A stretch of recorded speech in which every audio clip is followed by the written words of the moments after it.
say this, that the controversies of the 2023 finance bill, before we even get to this one, even, in fact, got a nickname for our head of state, because Kenyans out there are calling him Zakayo, the tax collector.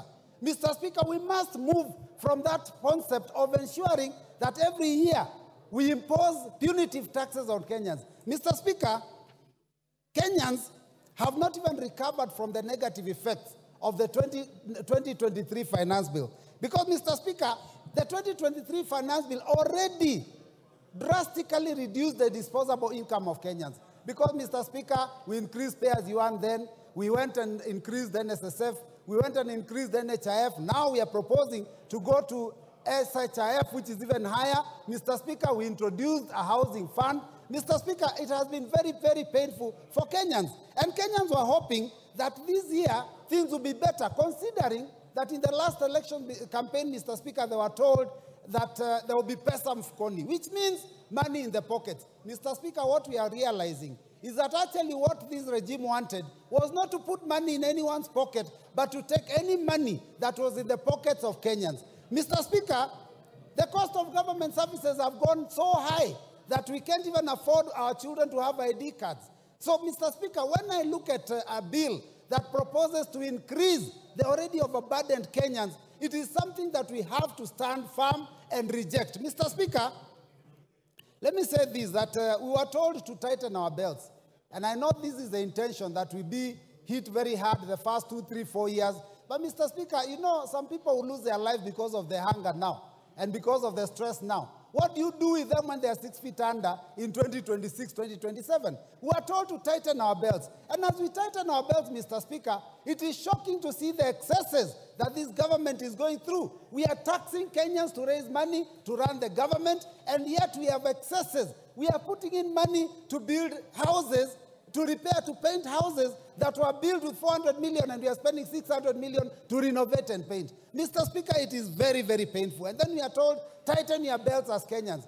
And 200 million Kenyan shillings is used on a return trip on a chartered plane to the US. Mr. Speaker, this is not acceptable. And all those missions are begging missions. What we are doing here is we are living beyond our means. Mr. Speaker, I seek the attention of all those members that passed the 2023 finance bill and later on went and told Kenyans they didn't have time to read it. Now listen keenly. If you didn't read that one, you listen to us.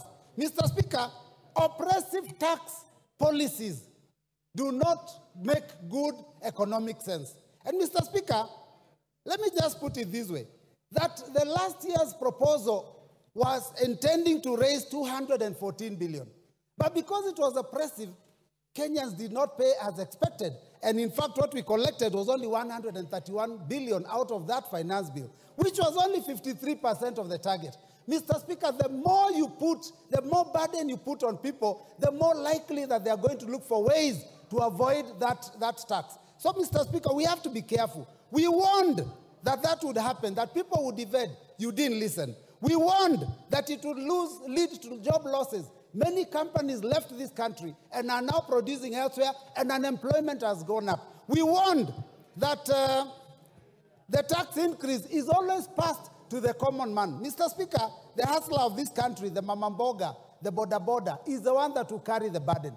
Anytime taxes go up, it is not the big fish that actually pay these taxes. Because all they do, when you increase cost of fuel, all they do is pass it on to the consumer. And the consumer is mamamboga. The consumer is the last man in the chain. So, Mr. Speaker, we have to be very careful. Now, the 2024 tax proposals are as oppressive as 2023. We have not even fully implemented the 2023 ones. The E-teams, now we are discussing how we are going to remove it. There are those, those taxes on chamas that we have not yet implemented. Now we have brought other major proposals. And I hear, Mr. Speaker, talk of the tax proposals of 2023, it's like they have been reduced. Mr. Speaker, the bill that we hold in our hands, the bill that we read, has not been amended. What we are listening to is stories, Mr. Speaker. Because when we go to the committee of the whole House, what guarantee do we have that the proposals we've been told about here will pass?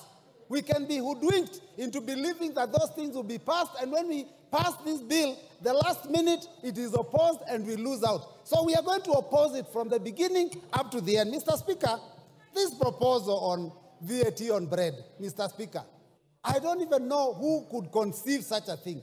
You have put your hands in the pockets of salaried Kenyans, business people. People have been made to pay for profits that they don't even make on turnover tax. And now you want to tax our children because you're putting your hands in the pockets of our children. Because the biggest consumer of bread are our children in secondary school, because that's where they spend their pocket money. Mr. Speaker, some of these are totally ill-advised. Mr. Speaker, VAT on financial services, VAT on money transfer, VAT on M-Pesa, those were, I do not understand who was thinking, what were they drinking, what were they smoking when they came up with those ideas. Mr. Speaker, it is very unfortunate. 20%, 25% excise duty on edible oil, import duty. Mr. Speaker, these things, 2.5% on motor vehicles, these ideas were preposterous. But Mr. Speaker, I believe that all those proposals were actually a smokescreen. If you read the 48 laws of power, you know, smokescreen. You lead them down the wrong direction until they lose focus. What has happened is that we have concentrated on those ones that were very clear. But the real intention was to do what this committee has proposed. That suddenly, after we think that things are okay, they increase RMD, road maintenance levy, road development levy, and the import duty. That is what the intention was. In fact, the net effect is likely to be that this finance bill may be collecting almost as much, if not more, than the previous proposal. So, Mr. Speaker, I stand in solidarity with those Kenyans that said that this must be rejected in totality. Mr. Speaker, I want to ask the Inspector General to stop interfering with Kenyans when they are exercising their democratic right of picketing, because Kenyans have a right to defend themselves. When they see the Constitution being mutilated, when they see their pockets being ravaged, when they see their children being unable to go to school, to put food on the table, they have every right to defend themselves.